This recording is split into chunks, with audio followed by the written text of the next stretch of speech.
Okay, so now let's talk about the overlay. It is very important that you guys use the overlay. So you have a API command called show binding panel that you can call and see the documentation for details because you're not going to get them here. But what that does is it just like brings open the config menu. And so you don't necessarily need to write your own crappy config menu. If you're going to write a good one, go ahead and do it. But like, you can just use the Steam API config menu and then you can just, player can just like change everything. And you don't necessarily need to like write your own.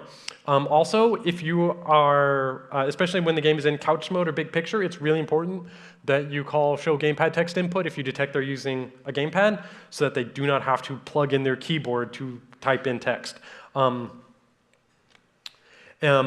thing that's, I don't believe this feature is in right now. I don't believe they currently have Korean, Japanese, Chinese input method editors built into this, but I have given them that feedback. And if they add that, then this will just be super perfect because input method editor for Japanese and Korean language input is kind of a pain point to roll yourself. So I'm hoping that will eventually make it in. But again, I don't work for Valve. They do. They're going to decide whether they're going to do that or not.